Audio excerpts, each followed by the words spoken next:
काय वाटतं मला माहिती नाही, परंतु एक सांगतो की महाराष्ट्रामध्ये येणारा जो काही काळ आहे तो शिवसेना उद्धव बाळासाहेब ठाकरे पक्ष, त्यांचा विचारधारा आणि समविचारी पक्षांचा असेल.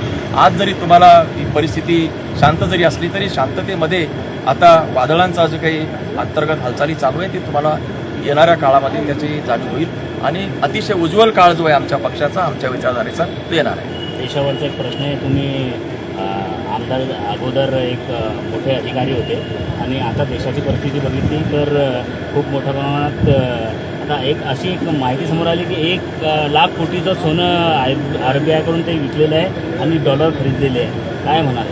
तुम्हाला सांगू का, गेल्या या 12 वर्षामध्ये आताचं 12 व 13 वर्ष सुरू झालेलं आहे. भारत अक्षरशः रसातळाला जात असल्याचं आपल्याला दिसतंय.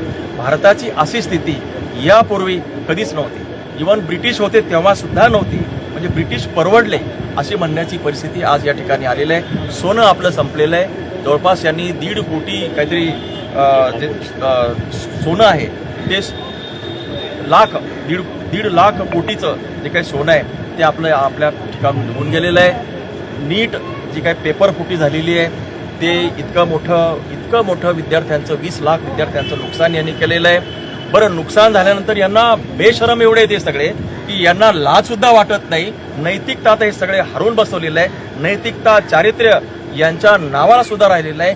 हे फक्त बोलबच्चन राहिलेले आहेत. एका कुठल्या सगळ्या म्हणजे जो काही भारताचा जो काही सुवर्ण जो काही काळ होता किंवा सुवर्ण काळ आणण्याची जी काही संविधान आपलं दिलंय त्या सगळ्यांची यांनी मोडतोड केलेली आहे.